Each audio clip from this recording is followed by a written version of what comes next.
How's your week? Kamusta ang mga 3-1? Sana okay lang tayong lahat no after the storm.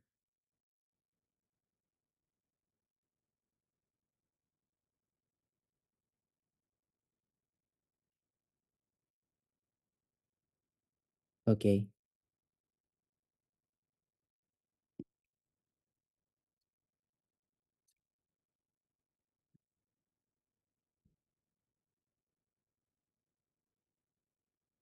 Sige, maybe I'll share this muna. Was I able to explain this last time?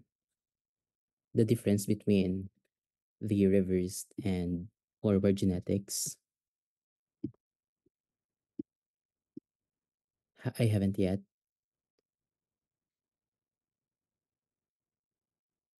Sure, I haven't yet.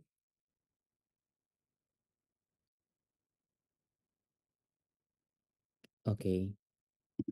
Sige. Uh-huh. So,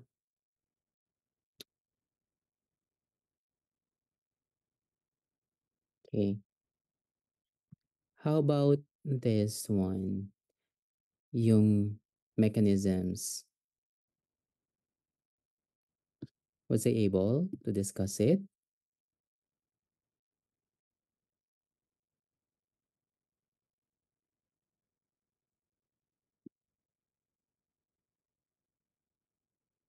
Yes or no?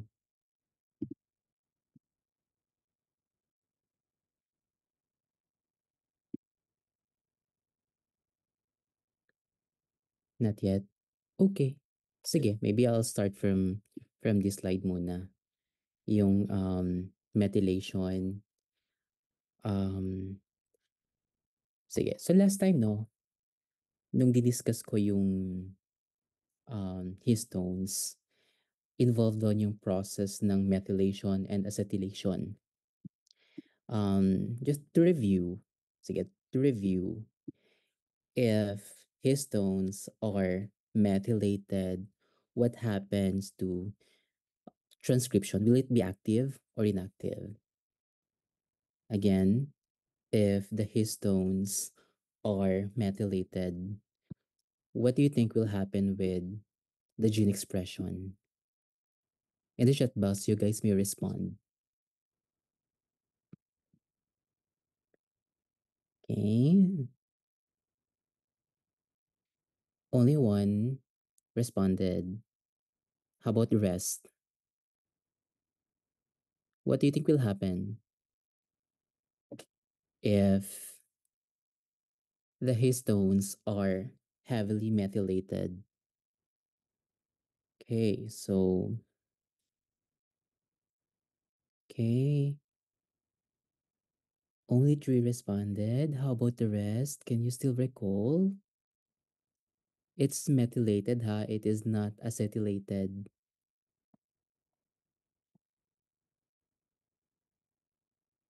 At least five. I'll be waiting. Yeah.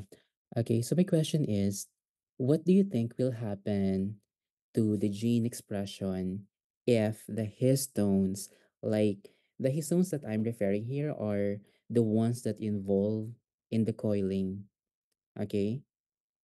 So what do you think will happen with transcription? Most of you have answered activated. Okay, there's an inactive. Wait, let me count. Active, active, inactive. Okay, so there is no universal answer from the class. Maybe we need to go back to that slide. Okay, so it's in here.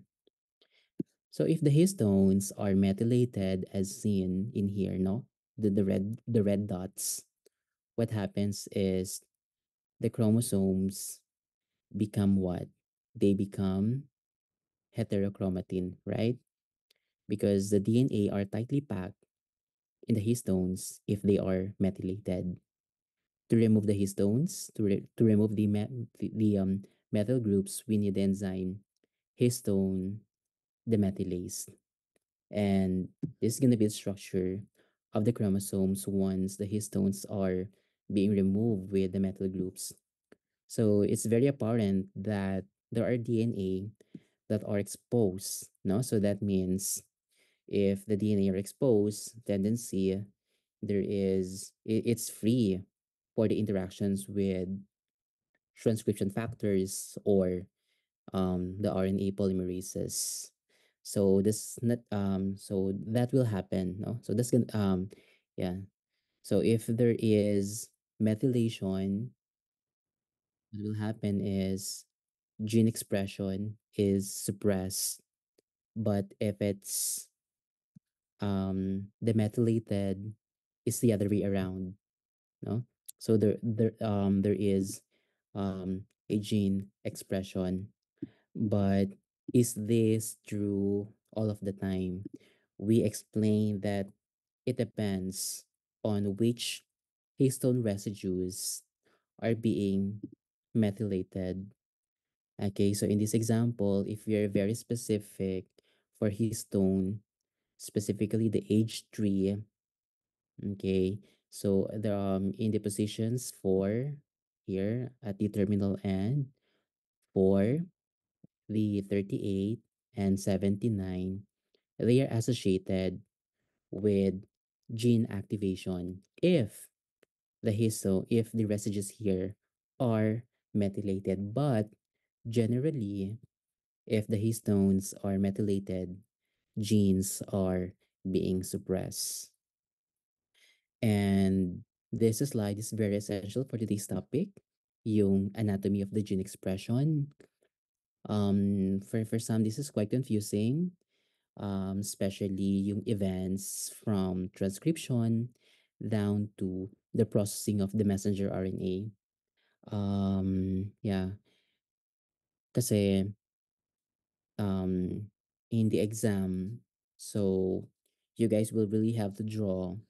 Let's say I'm gonna give a hypothetical gene, and you're going to describe through drawing or providing a figure or a diagram indicating all of the parts of the gene. So what's gonna happen with the gene anatomy from the DNA once it was transcribed into messenger RNA and or from RNA rather, and from nuclear RNA, what's gonna happen with this anatomy once it was processed to produce a matured messenger RNA.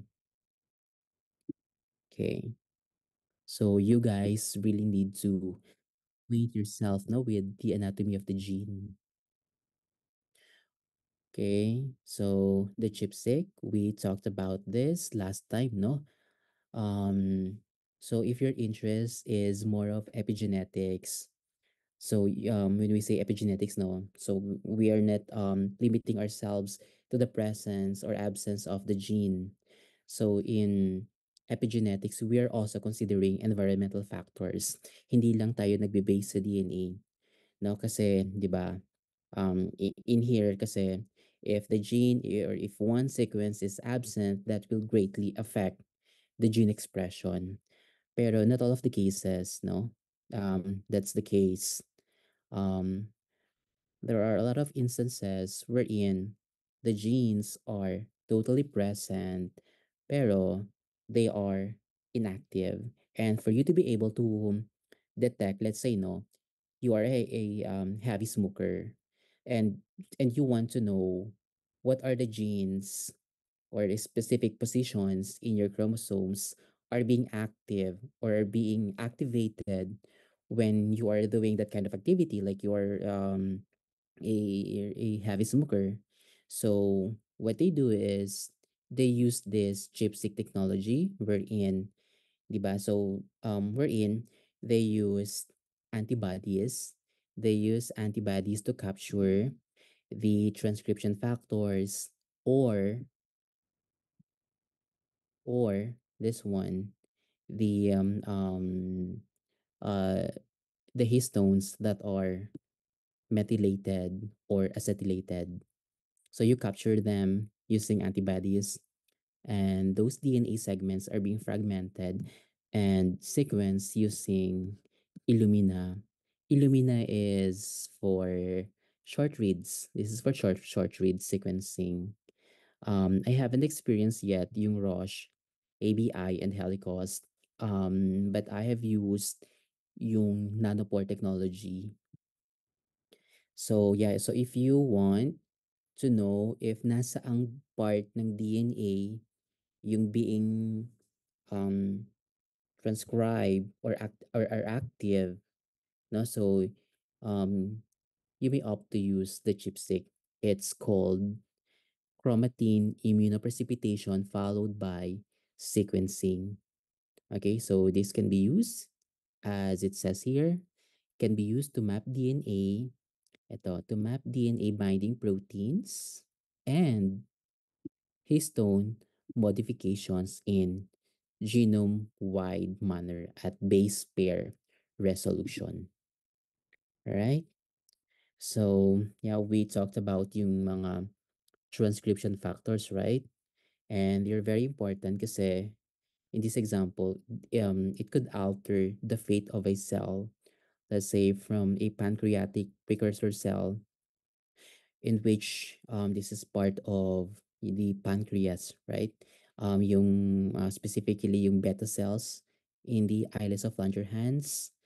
So, ayan. And yung fate ng mga cells natin ay nakadepende sa expression ng transcription factors. So, mechanisms of differential gene expression, hindi lang limited no, sa histones yung methylation. It also happens in the DNA. Okay, so it's another key on or off switch of transcription. So, mechanisms by which DNA methylation blocks transcription. And there's also this concept called the genomic imprinting and DNA methylation. Ito yung genomic imprinting na to. This is associated with the differences ng gene expression sa male and female. Kasi yeah, may mga we have a similar or homologous DNA segment pero kahit pareho silang present sa male and female, yung isa active, yung isa inactive. Okay, so isa active, isa inactive, and that has something to do with the genomic imprinting. Okay, there could be modifications in the base pairs mismo, not in the histones, but in the nucleotides of the DNA, which could greatly contribute to the regulation of the gene expression in different sexes. So, ayan. What happens in here is that if the promoter is unmethylated, so apparently there is an active expression of this globin gene. Okay, so meanwhile, if the promoter is methylated, what happens?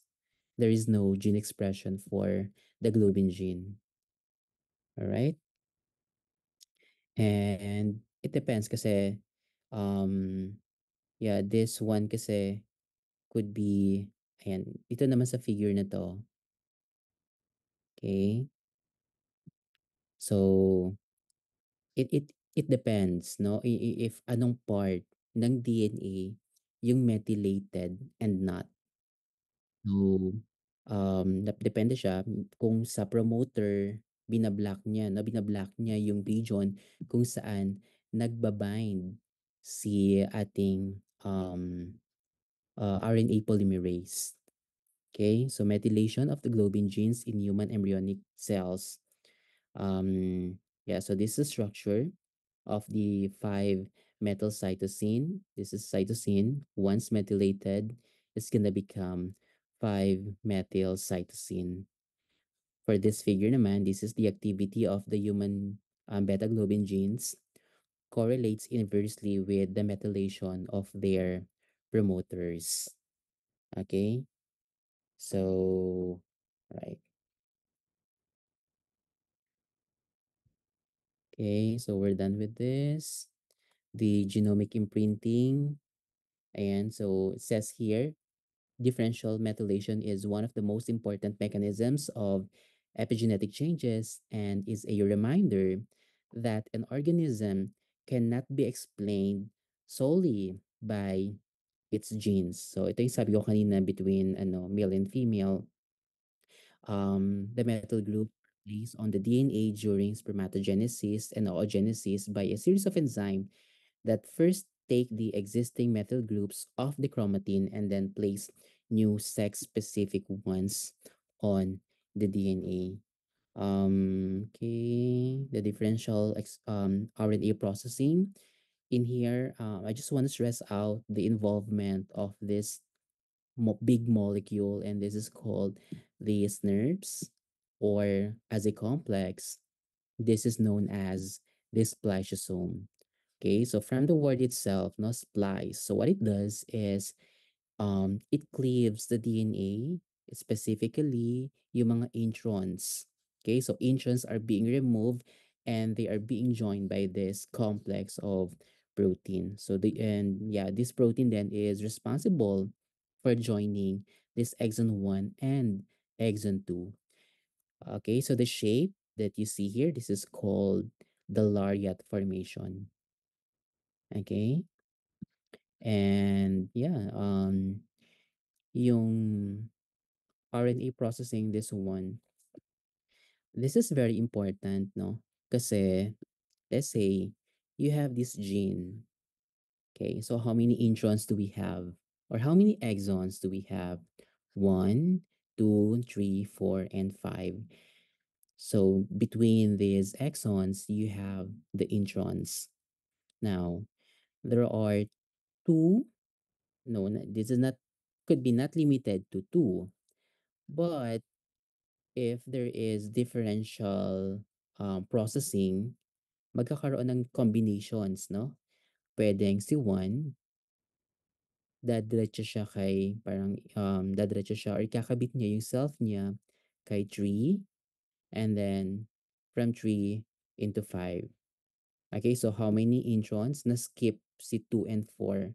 So when we produce the messenger RNA now, we have the exons 1, 3, and 5.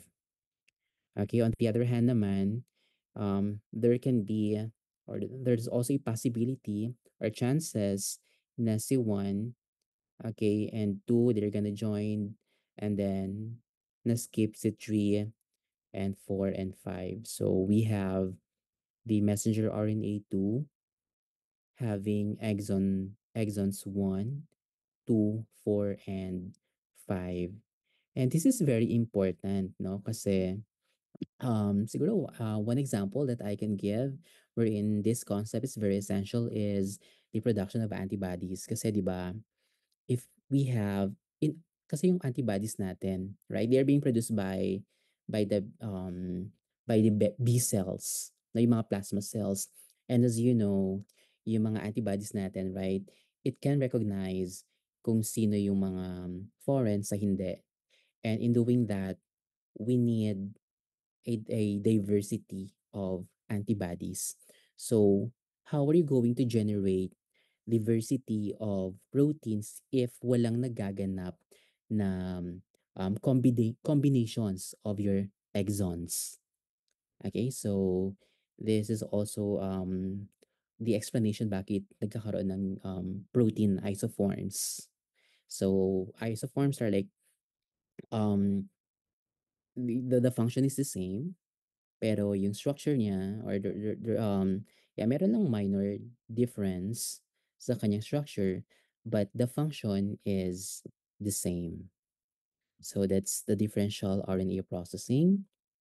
Okay, so um, let's now go to the basic tools of this is developmental genetics, but yeah, kasi you cannot study mol bio or dev genetics if you are not incorporating yung mga molecular biology techniques. Okay? And this is not limited to in situ hybridization, the ChIP-seq, RNA-seq, there is really a lot of methods in MolBio. And sabi nga, you can't have it all. Some of you might be specializing sa proteins.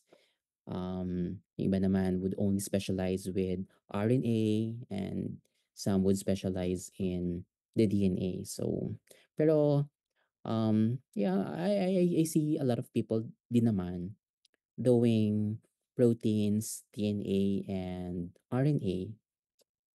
Uh, pero if you want to specialize kasi, so dapat, no, yung, let's say, at Philippine Genome Center, di ba, yung lab doon, yung mga lab doon, they are very specialized. There's a lab for sequencing. So yung focus ng research is more of sequencing. They have a dedicated lab for proteins, yung PPMF, yung proteomics, proteins, and metabolomics facility. Yep. So magkakaiba yung mga labs. Um, Ayan. So yung concept of the reverse and forward genetics, dati nung hindi pa masyadong ginagamit yung sequencing, ang madalas na approach to study a gene is yung reverse genetics. Okay? So kasi in reverse genetics, okay, first step dito is dapat meron ka ng knowledge about the function of the gene. Okay? Let's say you have a gene of interest. So if your approach is reverse genetics, what you're gonna do is you will be producing a knockout or knockdown experiment wherein you want to remove totally the gene from that organism, and you will have to check what's gonna be the phenotype of that organism once the gene was removed. So ito yung yeah, yung mga experiments involving yung removal ng gene. So yeah, that's reverse genetics. It's like more of GMO. So if your study is in here, this is like sort of you are producing a GMO, genetically modified organism.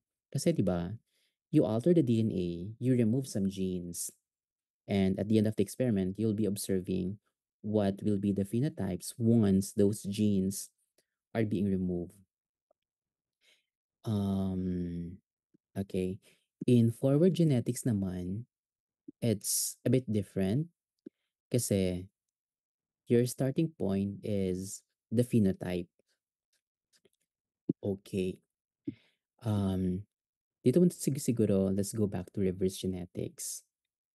And okay, so let's say we are studying an insulin gene. Okay, pero this one, based on bioinformatic analysis, hindi lang insulin protein yung involved, no? There is a lot of proteins that is associated with metabolism ng sugar. So if you want to know yung function ng other genes na yon, and knowing based sa bioinformatic analysis, it was already provided na it's associated nga with carbohydrate metabolism. Okay, so ayun, pwede mong gamitin yun, no? You can knock out. When you say knock out, that means you totally remove the gene. Tatanggalin mo talaga yung, let's say, an insulin gene from that organism X. Okay? When you say knockdown naman, um, you ano lang, you alter the gene expression wherein in such a way na yung expression niya would not be as high as normal. So sometimes it will be reduced lang. Okay, so it depends din naman sa sa phenotype. So very complicated yung concept ng phenotype kasi yung, let's say, no, hindi naman kasi linear yung relationship ng ng gene sa phenotype, especially if the phenotypes that you are observing is not quantifiable, like presence or absence lang siya, no? Like it's binary lang talaga, 0 or 1 or yes or no. Kasi there are some characters naman na ano na linear na once you decrease as you decrease, let's say lang no, as you decrease the expression of the gene, yung phenotype let's say is associated with height, the height is decreasing as well. If there's like a ano direct relationship, proportional yung relationship ng dalawa. Okay, pero most of the cases hindi ganoon kasi hindi lang isa, kahit na isang gene lang yung pinapag-aralan mo, um, marami pang mga contributing factors talaga, marami pang mga proteins na involved doon. Kaya yun, it's very difficult to ano to quantify. Yeah, and that's associated actually sa ano sa quantitative genetic, which is during my masters, my God, for me, yung yeah, top top tier ko yung mga most difficult courses are population genetics and quantitative genetics. Kasi it's more of math, it's more of calculus, it's more of statistics. Kasi, yeah, ganun naman yung genetics eh. Yeah, there is. You are studying DNA, pero the predictions, 'di ba? Kasi you want to predict yung phenotype. It's more of prediction. So, heavily used talaga yung concepts ng calculus and stat. So, yan. Yeah, so let's now go to forward genetics. Sa forward genetics naman, you have a population, no? A population with distinct phenotypes. Let's say, um, okay, meron akong 100 na tao na na recruit. Sa 100 na tao, 50 doon, halimbawa lang, um, ano, every time na kumakain sila ng peanuts, eh, nagtatae sila. And the 50 naman are normal. Okay, so in forward genetics, there must be a comparison no ng two populations. 50 having the disease or they manifest whatever is your your interest, and the other one are normal. And from them, you both sequence their DNA from those populations, and you compare the SNPs or the SNPs, or yung tinatawag nilang single nucleotide polymorphisms, and and you do from those SNPs or yung single nucleotide polymorphisms, there are associated genes kasi it will provide you the genes, yung mga ano talaga highly significant contributing factors, no? So that's how you identify the genes, no, when you are performing or doing the forward genetics approach. Dapat may population ka and dapat defined yung characteristics nila, no?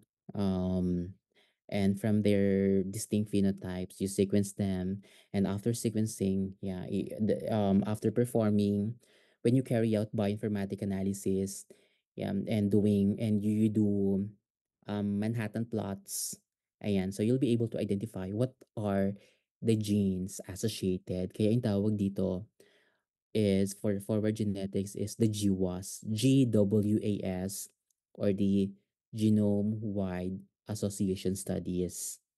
Kasi in reverse genetics, let's say if you want to study a gene, dapat meron kang trial, meron kang um, what do you call this? Meron kang knockout and knockdown, gagawa ka sa lab ng mga plasmids, you do genetic engineering stuff, and then yan, i-grow mo siya, patubuin mo, and then medyo matagal siya, no? As you see, yung reverse genetics kasi sobrang hirap mag-optimize, mag-conduct ng experiment from every step of the way. Ayun. So, mas madali si forward genetics compared to reverse genetics. But in GWAS naman, sa forward genetics, you need to confirm kasi just because na, let's say, no, nag-Manhattan plot ka and nakapag-generate siya ng 5 SNPs. And yung limang hypothetical gene, no, not hypothetical, yung 5 associated genes na yon, they're not really conclusive. Now you cannot really conclude na those 5 genes are um the contributing factors bakit ganyan yung phenotype, kung bakit sila nagkakasakit, no? Bakit sila may allergy sa peanuts. So, you need to confirm. Pero in confirmatory for humans, of course, hindi naman tayo allowed to make a knockdown or a knockout na human, no? Na walang ganung gene. So, ang ginagawa is ano, sa lab animal ginagawa yung ano, yung what do you call this? Para ma-test, no, if really yun nga talaga yung protein na nagbigay ng ganong phenotype. Okay? So, and you can confirm that through reverse genetics. Okay, you can confirm that through reverse genetics, or and that's very applicable to plants. Pero if it's in humans, and then ano, um from those, kasi 'di ba yung mga SNPs ang binigay sa inyo ay DNA. So ang gagawin mo is you'll have to do transcriptomic analysis. So it's not the DNA naman. Pero when you do transcriptomic analysis, your interest is more of RNA. Okay, yung mga na-express na genes. So, ano ba yung mga genes that are highly regulated, upregulated or downregulated from your populations. So that's forward and reverse genetics. Okay. I'm so sorry, medyo masama yung pakiramdam ko ngayon kasi for a month now, um, I've been doing whole genome sequencing. Sige, just to show you what I've been doing. Wait, I'll be stop sharing that. And I'll try opening yung whole genome sequencing. Where are you? Okay.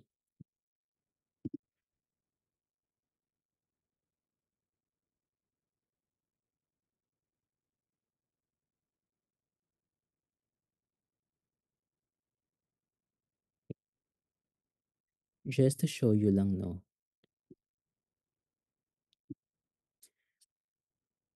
So for 2 months now, I've been sleepless because I'm trying to complete this comparative genome assembly and annotation of Salmonella using different genome assemblers and bioinformatic approaches.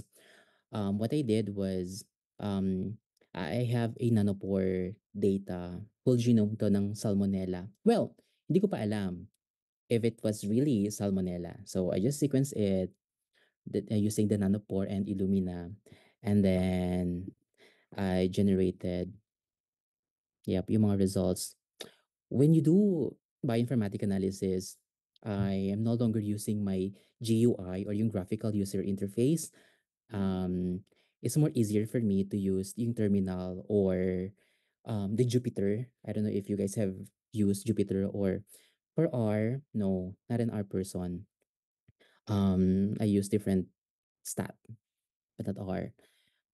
Yeah, just to show you lang, no, if ano ba yung mga, since we're talking about sequences, whole genome sequences, para hindi rin kayo ano, you guys have an idea at least. So this is what I do to check the quality of my sequences. I use the FastQC, and so this is my yeah, the nature or the quality of my sequences. So preferably ang mga sequences na gusto mo or yung mga good, parang ganon, should fall from ano, or from yung mga 20 and above. So yung mga sequences under red. So ito yung mga ano na, yeah, red flag yung mga yan. They're having a very poor quality. So, and in bioinformatics, garbage in, garbage out. So kapag marumi yung pinasok mo yung quality, wala kang ginawang quality control, yeah, yung publisher, siyempre hindi reliable yung ano mo, yung sequences mo. So, yep, ito yung ginawa ko before and after the sequence, before and after ko siya ma-fast QC. Okay. And then, yep, chinek ko yung genome, mga genomes yan. Yeah, I also use BLAST to check if ano ba yung ano ko, yung organism ko. Kasi the problem in here ay ano pakita ko na lang. Yung problem ko dito ay yung Salmonella. I'm not really sure if how many plasmids do they have. I used two assemblers. Ayan. I used two different platforms. Yung Fly, I was able to generate three contigs wherein says here no, na meron daw akong tatlong plasmids and one genome, one chromosome. Pero when I use another software like Unicycler, yeah, it gave me three segments. So one is my main chromosome, and the two are small fragments of the DNA, which is yung plasmids nga. Yeah. And this is how I viewed yung aking genome that was generated. Um, yeah, this is so nice kasi um, dapat kasi kapag mag-whole genome ka, circular, this is ano no, this is the chromosome. Ito yung chromosome ng bacteria ng Salmonella. And then, unfortunately, may mga inconsistencies. Not really sure, no? At first, I don't know if this was really a plasmid. So I did other stuff pa like the NCBI. I did the blast to confirm. And then yeah, the minimap to check if yung mga overlaps, these are the sequences and these are the overlaps. It's quite good. Yeah.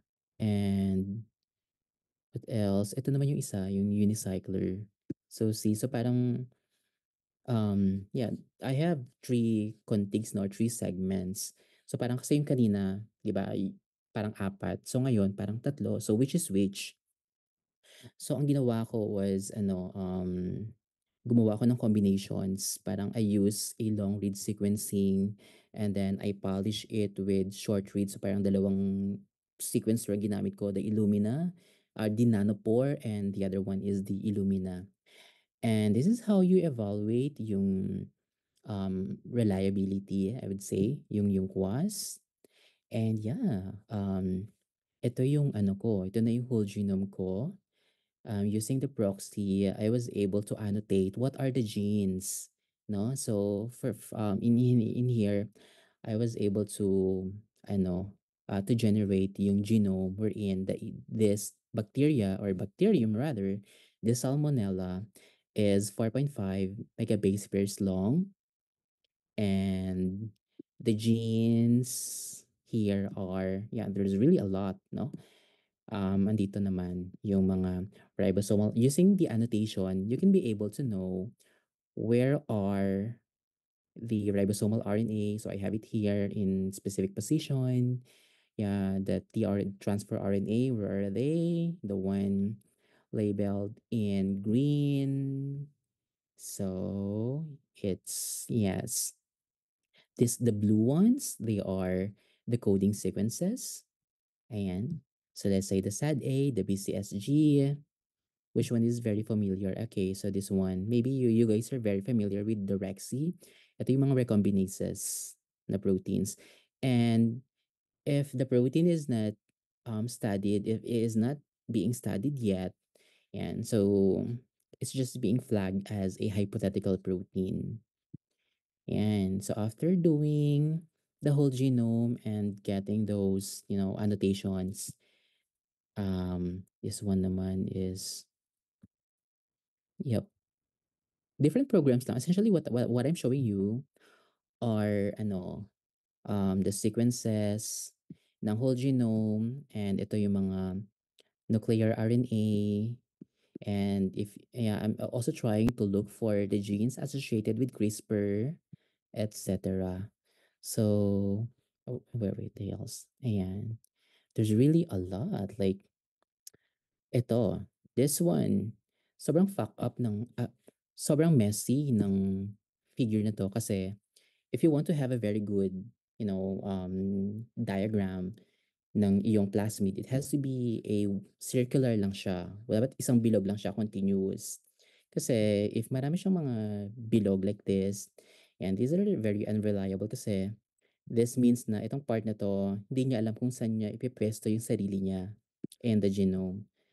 And yeah, this is the when I use yung short read sequencing.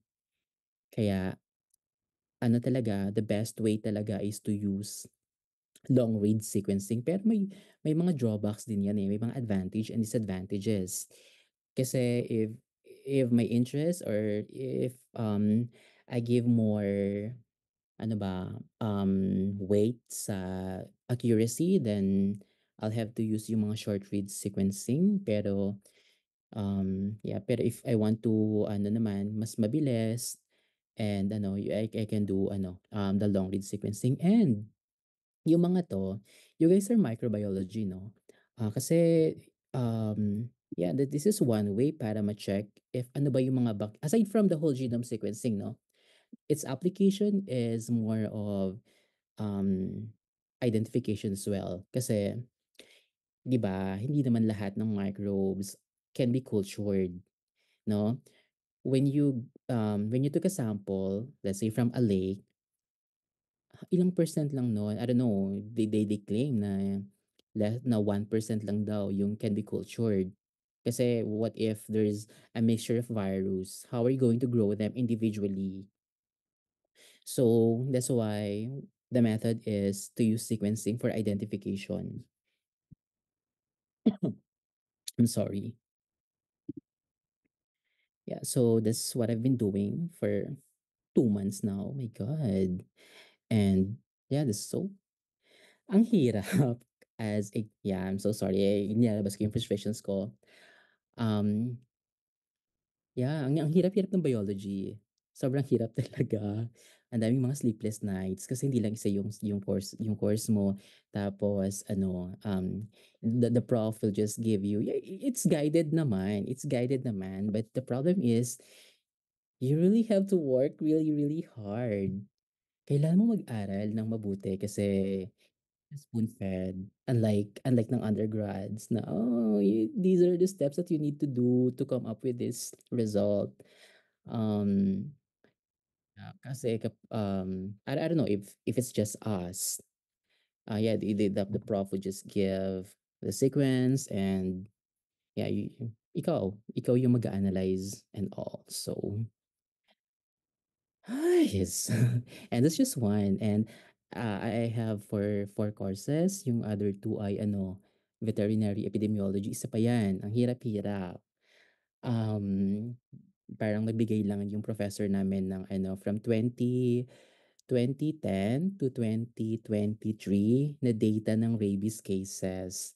Tapos, it's up to us na how to analyze. Parang had I known, dapat hindi ko na kinuha yung mga ganung courses. Dapat you're so good in stat. That's why, I don't know if you guys are acquainted now with the use of R. Ayan, please, ayan, aralin nyo siya. It's really a very good skill if you know how to use R. And yung mga Python language, ayan, Ubuntu, Linux, stuff like that. I am no comsci. In fact, hindi rin ako tech savvy. Millennial na nag-struggle sa stuff like this, sa mga bioinfo, pero I have no choice. Pero you guys, you are so young. Yung space ng brain nyo, well, very amazing pa. I miss my younger self. Well, let's go back sa ano natin, sa lecture. You guys have questions or concerns or I don't know, kayo. Where's the slide? By the way, in your comsci, 'di ba you had your comsci na?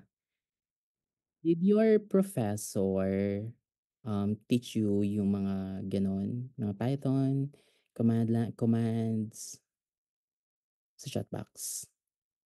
Do you know how to use at least one programming language? No? Isa lang? Wala bang yes diyan? Ay, wala. No. C++. Okay. So naituro naman yung RStudio. Well, R for biostat. Okay. R is really easy. R is really easy if you already have the pipeline.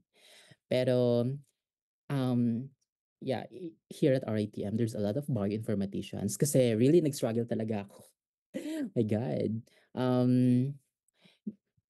ang hirap if you're doing it alone. So I was able to complete it kasi I do have a lot of friends na um, tatlong bioinformaticians talaga. They studied abroad.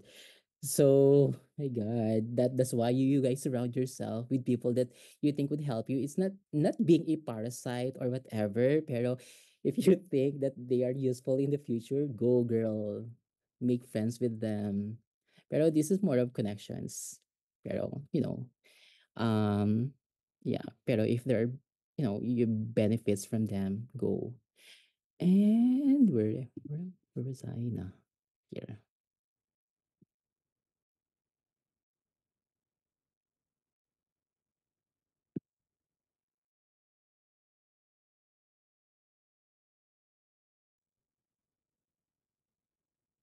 Okay. Here. Oops. And so we're still okay. So PCR is not new to you, di ba? How many of you have used or have used PCR before? I don't know in one of your courses. Pero are you guys done with genetics and microbial genetics?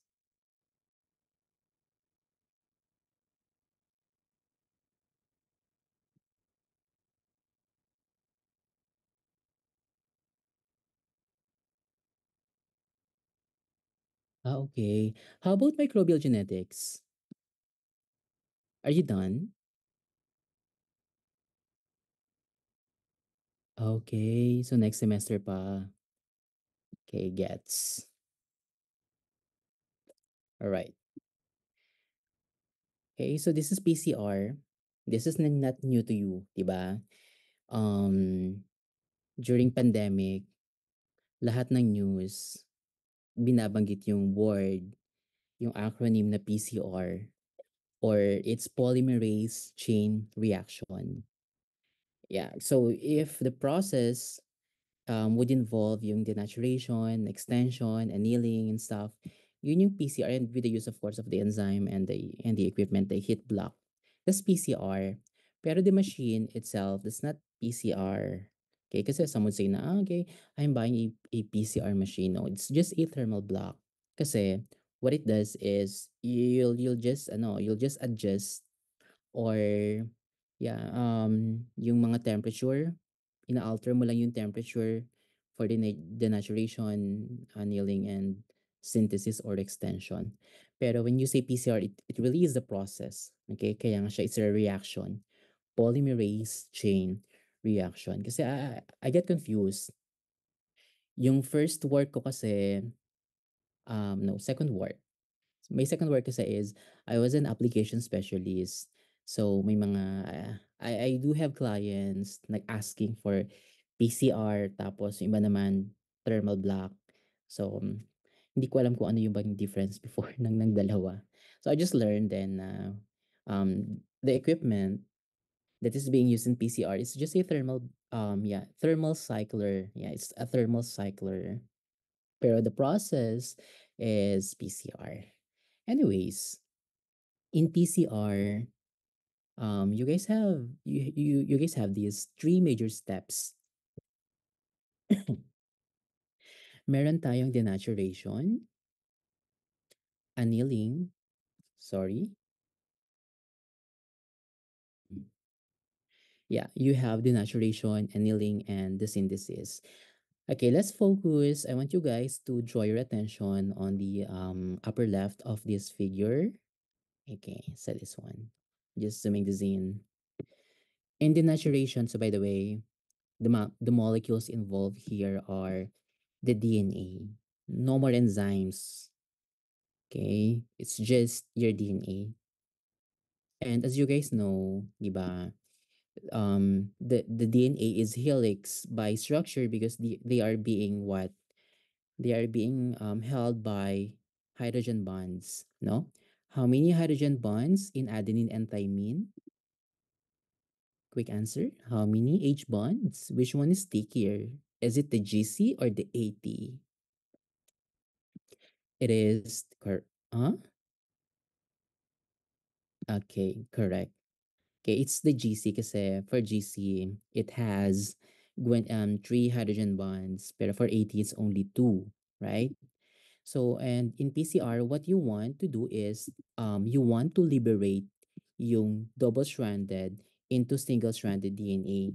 Bakit? So that yung mga primers mo, they could interact to kung saan man yung complementary site nila. But essentially, in denaturation, you raise the temperature at, you don't need to be exact here. Um, yeah, so if there's like a multiple choice na 95 degrees Celsius, it would always depend, no? Denaturation can be 95 degrees Celsius. It would always depend on the length of the DNA, but normally it's greater than 90 plus degrees Celsius because the heat, right? The heat is enough to break the hydrogen bonds. So once you have a single-stranded DNA, yan. So ano na siya, it's ready to mingle na. Mingle what? So it's ready to mingle with the primers. Kaya it's annealing. The process when the primers sit itself sa complementary region. So this is called the annealing. And if the temperature is still 95 degrees Celsius, no, the primer cannot bind itself, cannot set itself sa complementary region niya sa DNA. So, you need to lower down the temperature at 55 degrees Celsius. 55 is just general, and the annealing temperature would always depend on the number of the base pairs of your primers. Okay? Halimbawa, magpi-PCR ka na. Okay, 95 degrees Celsius na yung denaturation mo. So, how are you going to set the annealing temperature? So, you can compute that. Marami namang software. Just upload the sequence of your primer and it will generate you the the annealing temp. It will provide you the annealing temp. Or actually, when you order yung primers and yeah, you'll just have to wait for like a week or two, and then the supplier will give it to you na, and then provided don yung yung annealing temperature. Let's say no, sa binigay ng nagpa-synthesize ako sa Macrogen, and then 2 weeks later they gave me the sequence of the primer, and let's say I'm trying to carry out yung PCR. The suggested temperature is 55 degrees Celsius. Pero as a researcher, no, um, you don't stop at 55. You don't limit yourself, rather, at 55 degrees Celsius kasi there is a lot of factors. You have the buffers, you have the enzymes, you have the different concentrations, you have your pH, you have different concentration of your DNA, and that would greatly affect the annealing temp. So that is why, okay, but 55 degrees Celsius or whatever is given is a very good start na. From there, that could be your middle point. So maybe you can just add +5 and -5. So for the annealing step, you set your thermal block from 50 to 60 degrees Celsius. Okay, from 50 to 60 degrees Celsius kasi okay, provided lang naman yung 55. It's a very good starting point naman, I'd say. Okay, pero since you are in experimental stage pa, no? So you have to ano muna, you have to check kasi ang hirap, parang months din yung optimization ng ano ng annealing pa lang. Kaya in the future, if you will become an analyst in a lab or a molecular biologist, and let's say bago yung primers mo, and let's say you are to procure yung thermal cycler, so go for gradient PCR. Ayan. So dapat yung PCR mo, gradient PCR, like you can simultaneously set the temperature of each well. Let's say 12 placers yan. So 12 different temperatures.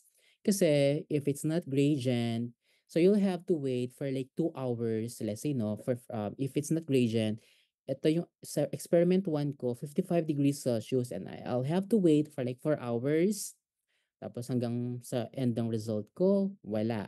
Next, I have to increase the temperature at 51, 52, 53, etc. hanggang makita mo yung result. And it's not very efficient. You are consuming a lot of time, energy, and resources. That's why you'll have to use the gradient PCR. Okay. So, and that's okay na sa detection, do. Let's say na parang because mali yung annealing temperature mo tapos wala kang na-detect na virus or na pathogen, and then you will report na the test is negative. No, that is no. That's a very big no. That is false negative, right? Pero no worries kasi there are internal controls naman. There are internal controls. Speaking of internal controls, actually recently lang siya nagkaroon ng internal controls for PCR. And yeah, I have an anecdote about this. I have a colleague, and then we're trying to develop a molecular marker for ano ba yung research ko, both sa antivenom, ay sa detection ng Philippine cobra. Kasi yeah, we have antivenin, pero its specificity or parang it's ano lang, you yeah, we have the PCAV, but it's only specific to Philippine cobra. And marami pang mga klaseng snakes, no? May mga Samatrana, etc. na mga different NAHA. Um, so, our research aims to detect first bago ka bigyan ng antivenom or antivenin kasi it's very limited. It's very limited. Though there are reports naman saying na there is a cross reaction of the Philippine cobra sa other snake bites, pero you'll have to adjust the dosage. You'll have to increase kasi there are cross reactions pero it's not as efficient or it is not as effective if the snake was the Philippine cobra. Okay, so our goal was to first do initial testing, like ano muna, do PCR. So if detected na this is not Philippine cobra, then maybe the clinicians can adjust the dosage for the antivenom. Pero not gonna say who was that colleague. Yeah, kasi we promote collaborations. Yeah, okay, go promote collaborations, go talk to different departments. Pero um it's inevitable talaga na magkaroon kayo ng clash of ideas. Um, I'm not saying that she is stupid or what. I'm not that mean. Pero there are some instances na I'm thinking na maybe she is. Kasi it's about the internal controls. Anyways, ayoko nang i-elaborate, pero I do have that kind of issues with some of our colleagues. I'm not being toxic, girl. Like, ano lang, kasi this girl, she's super yabang. Kasi I am the head of this, I know this. Pero, dapat hin-humble yung mga ganong tao na na mayabang. But you are also mayabang, sir. Um, wala ka ng pake. Anyways, okay, going back. And okay, sorry for being annoying. Pero sometimes that's how I gauge my students, para maging interested pa rin sila sa topic because mall bio is really really boring, 'di ba? It's really boring. Do you find mall bios boring? It is kasi if these are characters in a movie, the personalities are very bland for me, parang so dead. Do you find mall bio boring? Do you find me boring?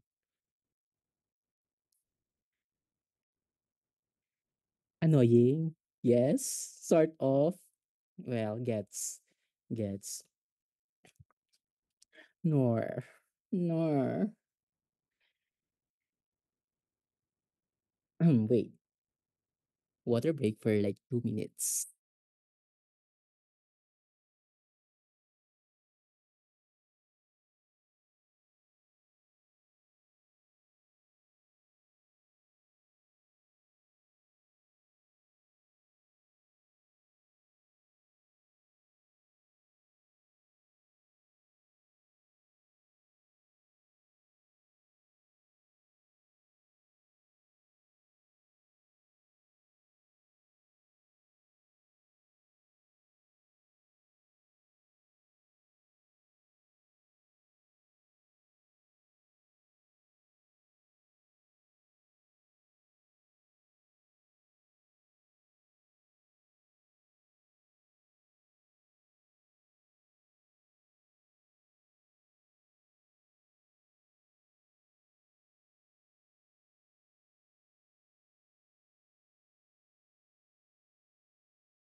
Okay. So let's go back to the topic. Where was I? Sa annealing. Okay. So sa annealing, ulitin natin, no? It's the primers. So, have you guys in any of your subjects have designed primers?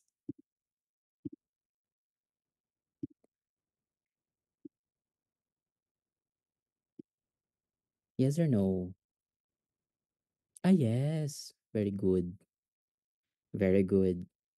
And so you guys are very knowledgeable naman pala sa primers. Why am I even discussing this? Your first lab activity, okay, good for you. Okay, I have a one question. In the chat box, I'm gonna type it.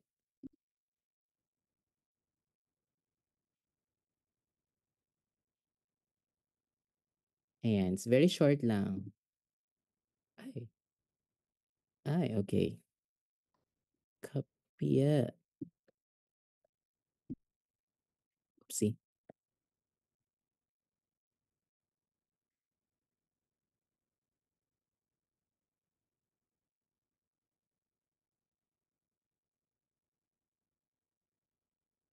Alright. Ayan. So, I was able to type it in now. Let's say I have two viruses. No, one virus. Same sila ng strain. Okay, maybe not virus. Whatever. Let's say we have a pathogen. And si pathogen 1, same species to ha. It has a sequence CT80 GCGCG. The other pathogen naman has a sequence CT80 GGGCG. Okay, so if you guys are going to design a primer for this, okay, ano yung gagamitin nyo na primer? Can you like type it in sa chat box yung sequence yung ano, yung primer that you will be using.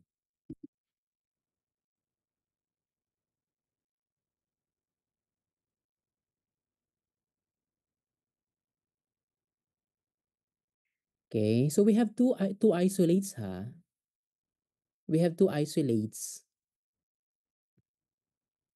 Yung upper is our isolate one.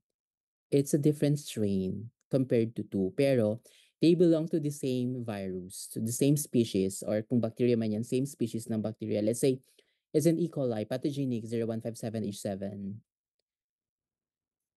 Okay, how many can respond kaya?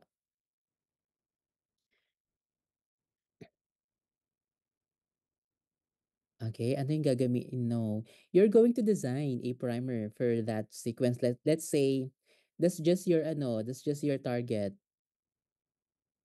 How are you going to design a primer that can detect two different ano, same virus pero different variants?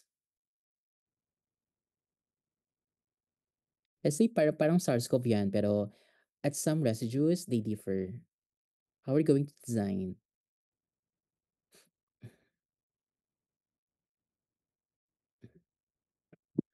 I'm gonna wait.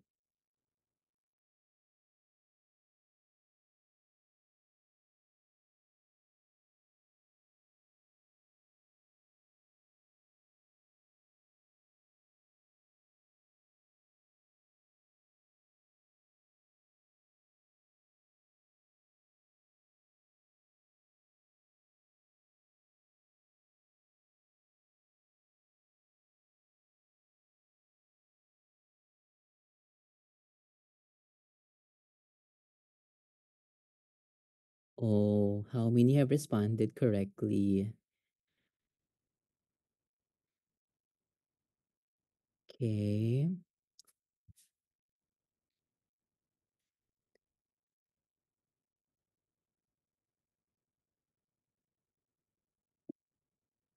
I'll give you a minute or two. Go ahead.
Okay, so let me assess your answers.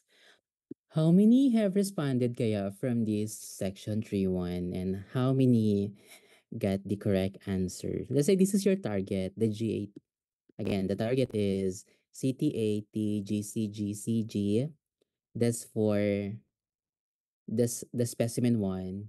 And the specimen 2 is CT80GGGCG. So if you're going to design a primer that can detect these two variants of a pathogen, so what would it be?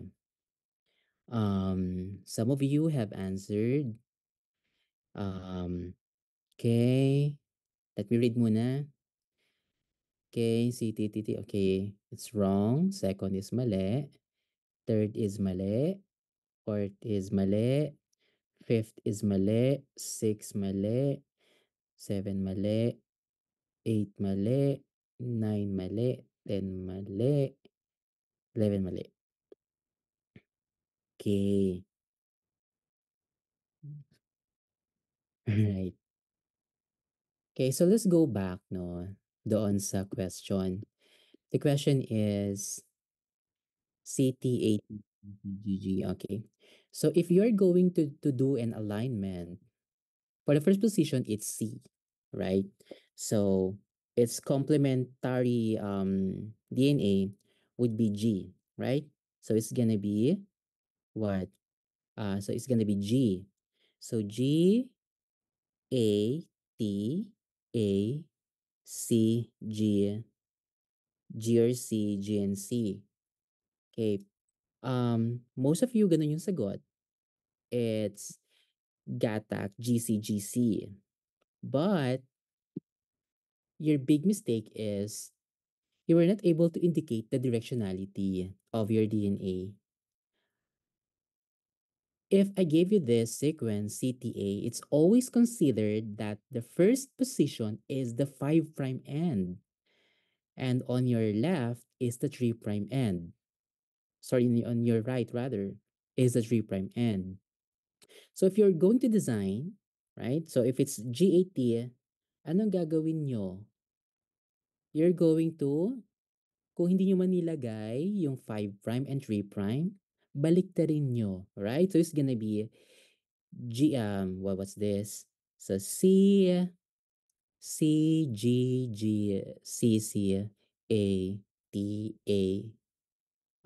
G. Okay? So ganun dapat yung sequence natin, no? And your mistake then is ayan. So correct. I will consider it right if you were able to place or you were able you explicitly indicated yung direction ng DN ng primers nyo. Pero if it's not, I would always consider the first position to be 5'. Okay? And also, since what I gave you is at one ano pa lang, at one look you can tell na this is if this is a sequence alignment, you can tell na there's a difference at what position 1, 2, 3, 4, 5, 6. No, at 6. So to cover or parang ma-detect mo rin both strains or both variants, you will have to design a primer that is a mixture in which at that position can either be guanine or cytosine. Kasi if you only place guanine, how about the other variants? No, you will not able to detect it. So that's why in your mixture, you're going to put combination at that specific location. Okay? And we call that the generate primers. Okay? So if you want to detect different variants, now kasi nowadays, yeah, let's say for SARS-CoV-2, the molecular marker is spike protein. And through time, nagkakaroon ng mutation especially for HIV, sobrang bilis ng mutation rates ng HIV. So, if your marker is stagnant, there's no design, diba, you will not be able to detect the virus. So that's why you need to do the generate primers. Like it's a mixture of primer wherein they only differ at specific position, but you'll be able to cover all variants of interest. Okay? So, yun yung mga ano ko sa inyo ha. The word generate primers and degenerate primers. And the symbol for that is if it's G or C, it's can you try to check in Google if what is the standard way or how do you write guanine or cytosine? What letter is that? Kasi for let's say for adenine it's A, thymine it's T. How about if the nucleotide, kasi if it's N, if you put N, that means that can be A, T, C, or G. But what if at that position it's only G or C? What letter is that? If you Google guanine or cytosine,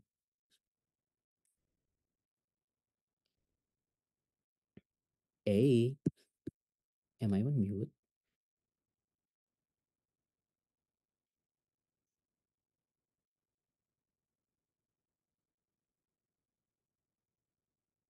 Anyone? Janelle, Jazreel, Jeremy, Carl, Kathleen, Lopez, Mark Aguilar, Martinez, Michaela. It's what?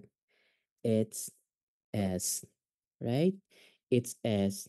So, ayan. Yung IUPAC symbol, if it's guanine or cytosine, it's S. If it's CRT, it's Y. If it's GRT, it's K. Okay? So, yun yung mga combinations using the IUPAC nomenclature. So, you guys should be aware of that as well. Okay? Kasi you might be wondering, bakit yung mga primers ko, the one that gave me has this letter? What nucleotide is this? So yeah, that's the answer. Probably that is a degenerate primer. Okay, so going back. So in here, yeah, very crucial yung temperature for annealing kasi um ayan, kasi once you look sobra pang taas. When you increase pa the temperature, let's say ginawa pa siyang 70, hindi na siya kakabit, right? And kapag sobrang baba naman, no, that would lead to ano na, to false negative or false positive na. Yung mga specificity and sensitivity, those are being altered if you were not able to get the correct annealing temp. So, what's next after annealing? Oh my god. Okay, so what's next after annealing? Okay. For specificity, yeah, you can check the specificity using the NCBI, the blast. You can use that. Pero for sensitivity, no, you cannot use you cannot carry out in silico analysis for that. You will really need to have an experiment na kung saan um excuse me, in sensitivity, in sensitivity, you have serial dilutions of the DNA of your target DNA. And that's how you detect the sensitivity of the PCR. Okay, so once bound, no?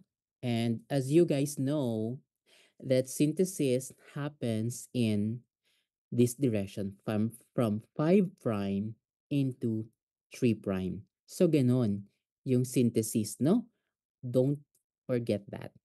Synthesis would always occur from 5 prime to 3 prime end. Okay, 5 prime and 3 prime end of the primer, not the DNA, not your complementary DNA. Hindi to. Hindi tong analyte natin na to. Synthesis occurs in the primer from 5 prime to the 3 prime end. All right. And you need the enzyme, the TAC. TAC is, 'di ba?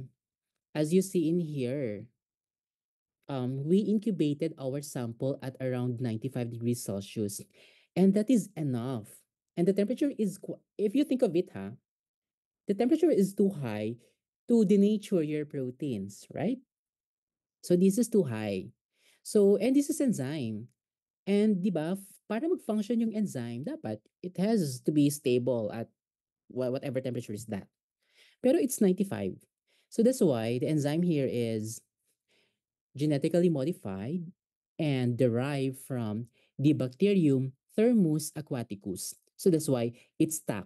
It's stuck polymerase. Kasi Thermus aquaticus would normally thrive in an extreme environment. They are thermophiles, no? So, but let's say no, you were able your research is about isolating tack from ano ba, from vents dito sa Laguna, yung may mga thermal vents diyan. Um yeah, you can isolate um ano naman enzymes, but it's still genetically modified kasi it's prone to errors, no? So that's why meron yung mga binebenta ng mga primer ng mga enzymes na tack. 'Di ba meron yung mga high fidelity kasi prone to errors talaga yung mga polymerases. No, may mga errors talaga 'yan. Kaya they try to ano, to design a tack para less prone kayong high fidelity. So kung thymine yung nakalagay, ang dapat ipa-partner lang niya ay si adenine, hindi guanine or cytosine. Kaya medyo expensive yung tack. Now, what's next here is, so by the way, in synthesizing, yan, in synthesizing, you increase the temperature at 72 degrees Celsius. Kasi you are synthesizing ano lang naman eh, shorter or ano lang, one nucleotide at a time. So, yeah, higher temperature is enough to do this at 72 degrees Celsius. And then last step is you lower down the temperature. Okay. You lower down the temperature para ano, maging cycle na siya. And you repeat this the what do you call this? You repeat the process no, for I don't know 20 to 40 times depende. So that's PCR. Yeah, the polymerase chain reaction. The enzyme that we use is the DNA polymerase, specifically is yung TAC. And para yeah, um, also important concept in here, you have the nucleotides, no, the DNTPs. And as you see, and as I explained last time, na hindi lahat ng reactions, especially is this anabolic or catabolic reaction by the way?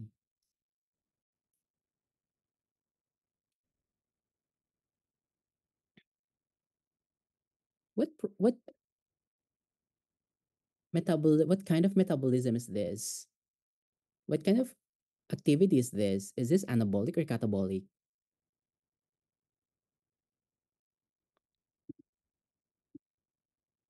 Hey, no one's responding.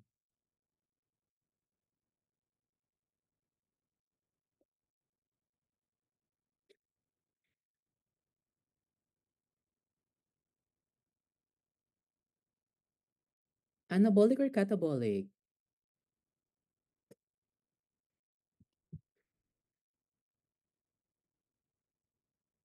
Okay, let me count the responses. How many have responded anabolic and catabolic? For one, two, three. Okay, again. 1, 2, 3, 4, 5, 6, 7, 8, 9, 10, 11, 12, 13, 14. Out of 14, 4 responded catabolic, 5 catabolic, 6 catabolic, and catabolic is increasing. And that is incorrect. Guys, we are not trying to cut things. We're not trying to cleave things here. We're trying to synthesize. Diba? This is A is for assembly. When we try to polymerize stuff that is anabolic, diba? A in anabolic, maybe you can think of A as assembly, like you want to polymerize, you want to synthesize, no? So kaya nga polymerase chain, you want to create a polymer, 'di ba? A chain. And that is a building up process. And it is an anabolic reaction. And when you do anabolic reactions, Do you need energy for that? Will you be needing ATP if you are doing an anabolic reaction? Yes or no? Based from the one that we discussed last time. Yes. And do you need the enzyme kinases?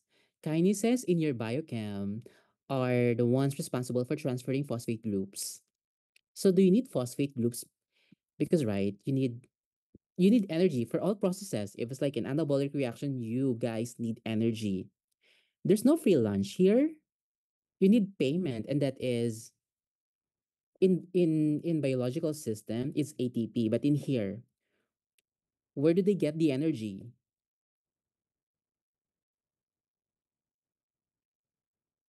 Where do they get the energy?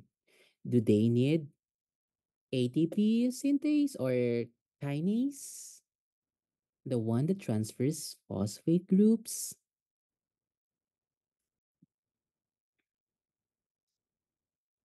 Mm-hmm.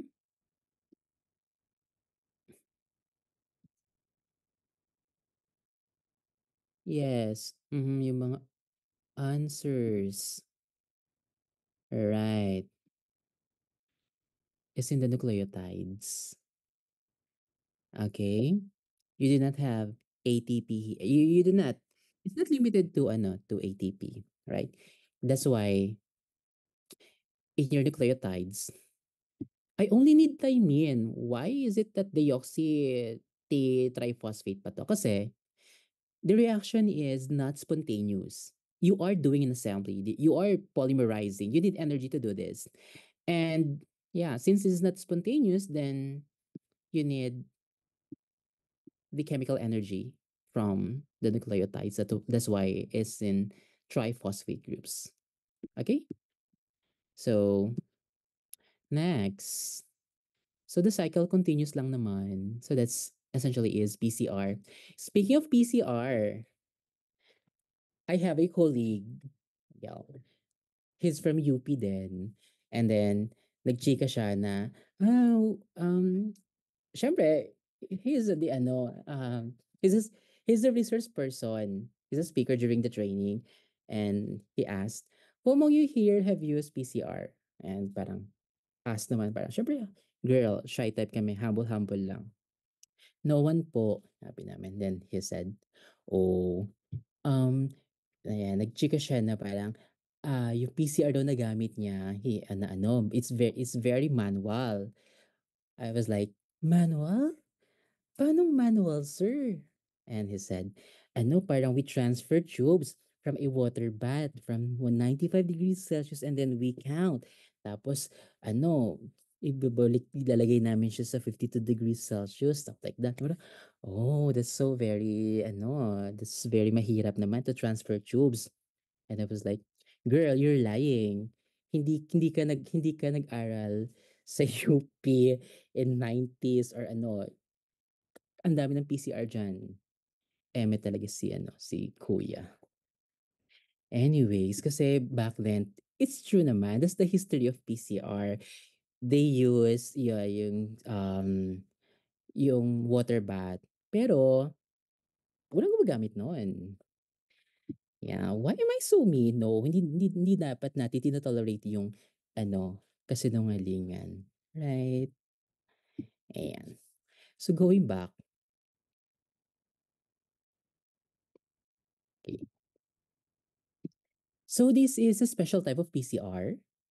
This is, as you see, the amplification is doing itself real time. Diba nakikita niyo siya in real time?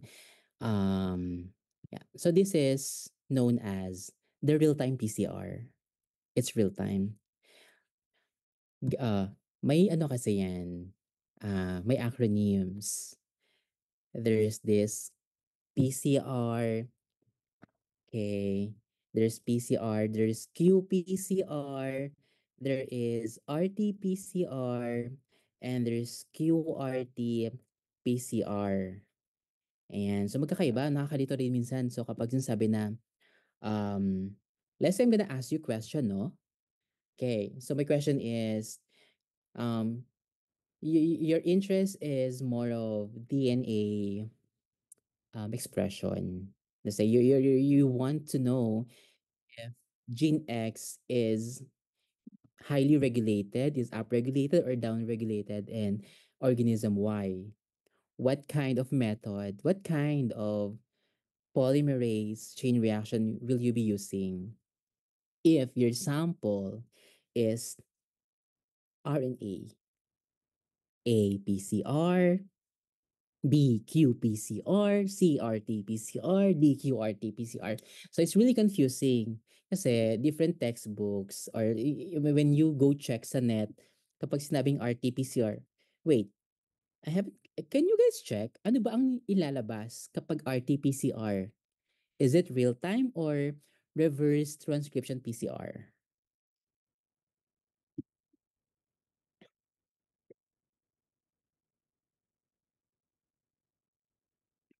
Kapag sinabing RT-PCR, what comes to your mind?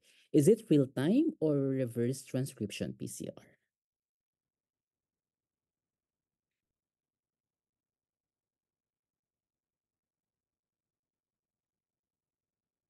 Ano yung lumalabas sa Google?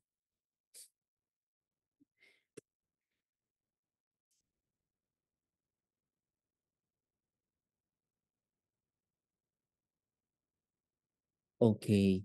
So as you see, no, kapag tinay pong RT-PCR, ayan, may lumalabas na real-time PCR. Magkakaiba, may real-time PCR, may reverse transcription PCR. Yung kapag qPCR naman is quantitative PCR. So, yung gamit niyan is depende sa context. Okay? So, kailan ko gagamitin yung reverse transcription PCR? At kailan yung real-time PCR? Or, yeah, real-time PCR. If my sample is DNA, okay? DNA yung sample ko. So, yung context nun is, it's not gene expression. Okay, hindi gene expression yung inaral ko kasi, girl, hindi mo naman malalaman yung levels na na-express at hindi na-express. Essentially, yung levels ng expression at DNA level. It will always have to be at RNA.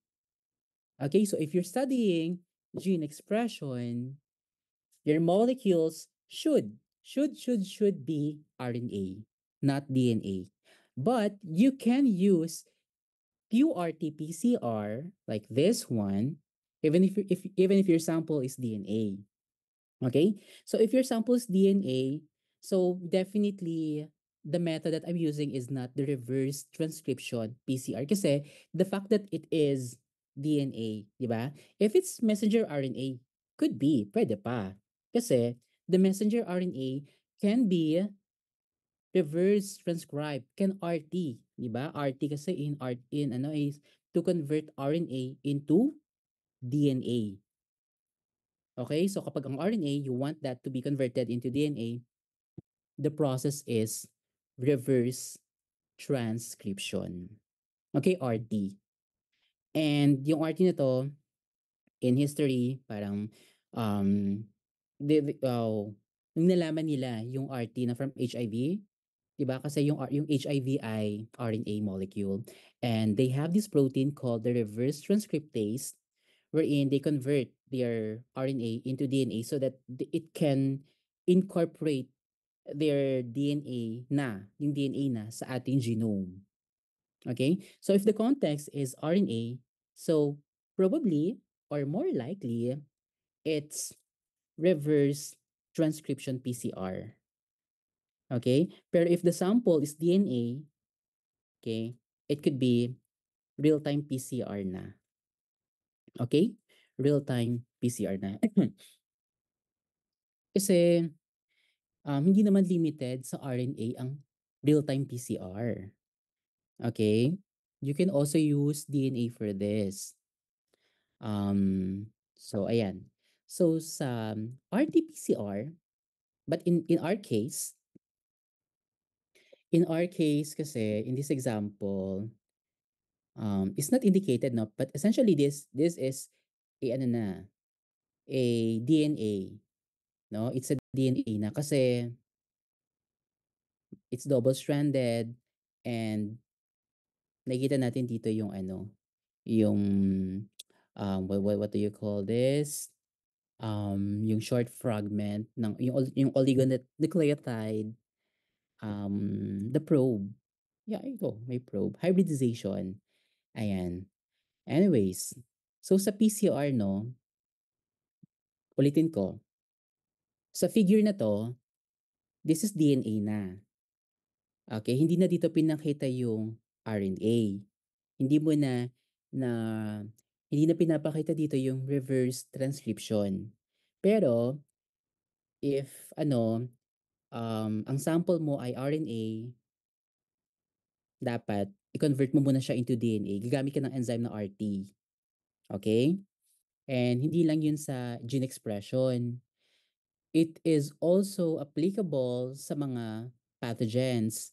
Kasi 'di ba, yung viruses, hindi naman lahat ng viruses are made up of DNA, right? Yung SARS-CoV-2, it's made up of what? RNA. Yung HIV, 'di ba? Ano sila? RNA based din sila. So, magkakaiba may mga plus single-stranded RNA minus single-stranded RNA. Okay, pero maraming mga mga viruses na mga RNA. So hindi mo sila ma-detect unless you'll have to convert them into DNA. So you do cDNA synthesis. Ang tawag doon ay cDNA synthesis, no? So let's say no, ano na 'yan, DNA na yung mga samples mo. Then you're now ready to do PCR. It's just the same. Well, not totally, pero yung concepts ng PCR like you do um denaturation, annealing, and elongation. Ganun din. Pero in here kasi you use a probe pa. Parang itong probe na to, 'di ba? Parang sa PCR kanina wala to, no? Wala yung probe na to. You have your forward PCR primer and reverse PCR primer. Sa sa paggamit ng probe, gumagamit ka nito na specific. Itong short fragment na to, let's say this is SARS-CoV-2. Okay, so the fragment is specific to SARS-CoV-2. It will bind itself to that segment of the DNA. And then polymerization will occur, and as it polymerizes, it will displace yung probe. No, i-cleave niya ngayon yung C fluorophore kasi si fluorophore, iyan yung magbibigay ng signal sa PCR, sa qPCR. But if it's in close proximity sa quencher, hindi siya nagkakapag-give off ng light. Okay, walang fluorescence na nangyayari. So, the fluorophore should be liberated from the probe. And maliliberate lang siya once na na-display siya during polymerization. So in here, nagkaroon na ng nag-anneal na yung primer and then nag-elongate na siya, nagpo-polymerize na siya. And then as it polymerizes, dinisplace niya yung probe. Okay, it was degraded. And then, nagkaroon na ngayon ng fluorescence detection. Okay? So, ang reading would look like this. Ayan. So, wherein, your y-axis is the relative fluorescence. Ito yung light, no? Yung fluorescence na binibigay ni reporter, okay? Ni fluorophore. And then, your x-axis naman is the number of cycles. So let's say, ito, 14. So ibig sabihin, kapag 14 cycle, every cycle meron kasing ano nga, di ba? Denaturation, annealing, elongation. Okay? DAE, denaturation, annealing, and elongation. So every cycle may ganong step. So, ayan. And how many samples do we have here? 1, 2, 3, 4, 5, 6. 7, and 8. So meron tayong 8 samples. Actually 9. Meron pa yung sa baba, 9. Ayan. So habang nag-undergo, habang nagkakaroon ng polymerization or ng PCR, focus lang tayo sa red. Okay?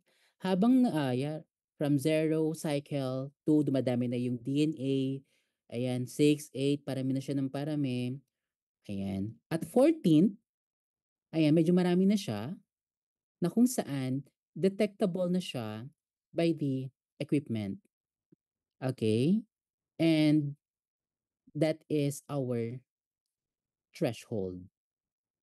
Okay? So ito yung minimum value na kung saan detectable na ng machine yung synthesis.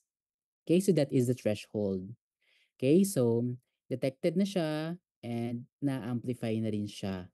And nagkakaroon ng plateau at this kasi may limitation naman talaga ang PCR, no? Kasi hindi naman forever, hindi naman unlimited yung supply mo ng primers and ng ano pa ba yung limiting factor mo aside from the primers, the nucleotides.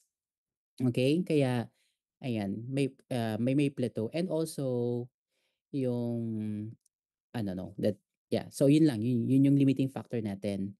For sample 2, okay, check natin yung threshold. At the same threshold level, kailan siya detectable? Dito, no? Sa 17. Sa 17 cycle. And then, si third sample natin, mga 21. Ayan. At 21 cycle pa lang siya na-detect. So, ibig sabihin nito, no? Ibig sabihin nito, kung marami na yung sample mo, kung marami ka ng template DNA or RNA na naging DNA, mas maaga ang pag-detect mo. Okay, mas maaga, kakaunting cycle number lang ang kakailanganin mo para ma-detect siya ng equipment, para ma-detect siya ng qPCR. So, ibig sabihin dito, yung mga red, okay, so ito yung mga mas maraming DNA compared kay blue. Kasi, compared sa red and itong green na to, si red at 14 cycle pa lang ng PCR, detected na siya ng machine eh. Pero, si green, 'di ba? Parang ang dami-daming PCR cycle muna bago siya na-detect. Ibig sabihin, yung starting point mo kakaunti lang. Okay? So, ganun yung interpretation no ng QRT-PCR. Yung mga unang nade-detect sila yung mga mas marami. So, if we are studying gene expression, pwedeng ito si treatment 1, 2, 3, 4, 5. So, let's say different conditions. Kumain tayo or whatever, kung ano man yung treatment. So, kung napapansin nyo, si sample A, siya yung mas mataas yung na-express na genes compared kay sample 2 or sample 3. Okay? So, that's how you read gene expression. And, ayan. And in PCR, kailangan mo ng internal controls. Kasi, okay, bakit kailangan ng internal controls? Kasi, what if, halimbawa lang, um, yung sample ko na-detect na siya sa 14. Pero, yung experiment nyo, using the same same protocol, yung sample mo, na-detect ng 28. So, parang may very big difference, di ba? So, um, para ma-circumvent yung mga ganong issues, it needs to be normalized kasi maraming factors bakit tayo magkakaiba ng ano ng reading eh. And ang pinaka major factor nito ay baka naman during extraction process, mas marami ka nang na-extract na RNA compared sa kit na ginagamit ko. Right? Pero sa cell, mas mataas talaga yung na-express ng experiment ko compared to you. Stuff like that. Okay? So essentially, ang difference natin ay yung extraction kit na ginamit. Okay, kasi hindi naman just because pareho tayo ng ano, ng kahit nga yung ano 'di ba kapag nag-swab ka ng virus, hindi naman nag-swab ka sa specimen 2, hindi naman 100 viral particles ang na-swab mo eh. Tapos yung sample 2, nag-swab din siya. Hindi naman exactly 100 viral particles yung nakuha niya, right? So, and also during as that's one pa lang, no, as a sample retrieval pa lang. And sa mga succeeding steps pa, like yung extraction ng RNA, o mas marami sa akin, mas marami akong na-extract compared to you, but sa'yo naman talaga yung mas highly expressed sa cell. Okay? So, um, to circumvent those issues, we need internal controls. And what are those internal controls? In gene expression studies, ang tawag doon, ang mga internal controls natin ay the housekeeping genes. Okay? The housekeeping genes. Ibig sabihin, sila yung mga RNA na laging na-express. So walang upregulated or downregulated, they are constantly being expressed. So just get the ratio of it para ma-normalize mo yung values. No, kahit na marami kang nakuhang RNA, normalize naman kasi marami ka rin namang RNA para sa mga housekeeping genes, no? Kasi yung mga housekeeping genes, lagi yang na-express tulad ng actin, no? Yung mga parts ng cytoskeleton. Ayan. So, yeah, kaya kailangan lagi ng internal controls. And in SARS-CoV-2 detection, ayan. In SARS-CoV-2 detection, ang internal control naman natin is, the internal control naman is yung human. 'Di ba? Doon sa NPS or OPS or yung nasopharyngeal swab and oropharyngeal swab, 'di ba? Kapag nag-swab ka, ang nakukuha mo ay hindi lang yung virus. Kasama doon, definitely or should be, yung epithelial cells ng human. No? And since RNA yung SARS-CoV-2, dapat RNA din yung ma-extract mo sa human. Hindi DNA ng human, but RNA. Okay? So, you do RNA extraction. Kapag na-extract mo na yung RNA, ayan, tube with nasopharyngeal swab, kasama dito, mixture to, RNA to ng virus, hindi naman selective ang RNA extraction. So, RNA to ng human, na kung saan mo man siya sinwab, and yung virus. Okay? And then, you amplify na and in here, you'll be needing 2 primers. One primer is specific to detecting that pathogen, and one primer is specific to detecting the human gene. Kasi, let's say, negative yung result. Tapos, when you check, yung human RNA din ay negative. So, ibig sabihin, hindi naman pwede na, di ba? Di naman pwede na wala kang naswab na human. So, ibig sabihin, mali ka ng extraction kit kasi lagi kang may masaswab na human RNA kasi human yan eh, yun yung sample mo eh. 'Di ba? So to validate your results, okay, so dapat meron kang laging internal control. Okay, so that's for diagnostic ng human, no, and the virus. Pero sa gene expression naman, ang ginagamit mo naman na controls would be yung mga housekeeping genes to normalize the values. Okay? So that's qPCR. Do you guys have questions or nagigets nyo ba?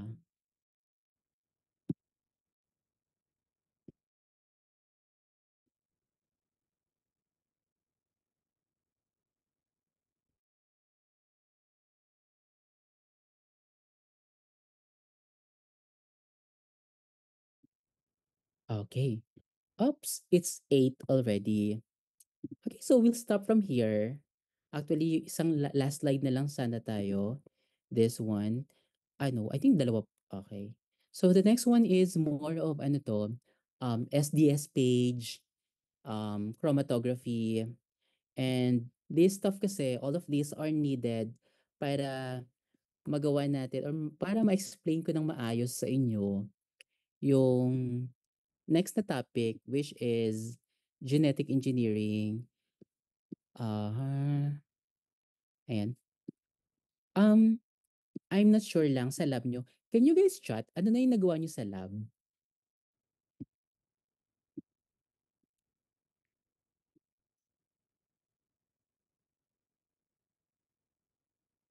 Anong ginawa nyo sa lab na relevant formal bio? Podcast, grabe ka naman, T. Di nga, seryoso. Nagalit na naman ba? Charis. Yan. Hindi, seryoso nung ginawa nyo sa lab. Seryoso kasi during this is super tagal na, pero yung mga pinalab namin kasi before is ginagamit din ng mga students ko ngayon, no? First lab is cell counting like hemocytometry to count yung mga WBC, RBC, bacteria, tapos viability assay, cell culture. Yeah, my students also did whole genome sequencing pero hanggang sa FASTQC lang and bioinformatic analysis. So mga ganong eksena ba?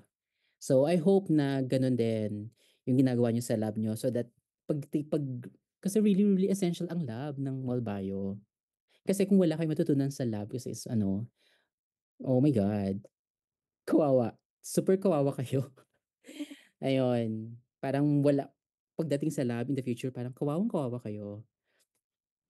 At least bioinformatic analysis. Hmm, okay. Benedict I didn't per okay, sugar testing. Kasi your next exercise would be this.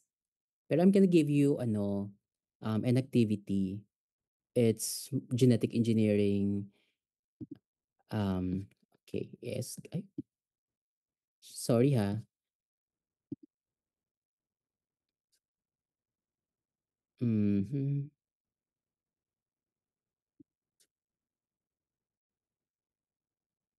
Where is that?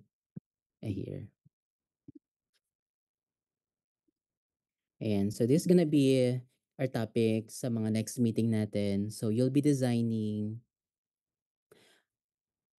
you'll do phylogenetic tree then, pero this is gonna be quick. You'll not be using Mega kasi Mega is super tagal. And ah, ang dami namang mga software that can be used. Like in a matter of minutes, you'll be able to generate phylogenetic tree na. Yeah.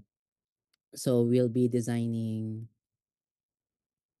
Okay, yeah, that's why I need you guys to ano, to know anong difference ng prokaryotic sa eukaryotic genes, what are open reading frames, how many mga ORFs, tapos yung mga operons, and that will be discussed. And then, uh, yeah, the plasmid. Yeah, in your exercise, you'll be generating this kind as well. Tapos, eto, you will need to produce a plasmid, a cloning, and an expression vector. Ayan, yung mga cloning vectors. And then it's more of questions na on how are you going to ano to use it in further in downstream analysis. Pero yeah, yung other session kasi at least naman nakakapag-meeting naman kami ni ano ni Ma'am Ivy. So guided naman yung mga students sa kanilang lab activity. Pero I don't wanna approach kasi your madam because she's giving really negative energy. Yeah. And I don't wanna reciprocate that negative energy kasi girl. Anyways, goodbye everyone. Thank you for enduring yung lecture natin and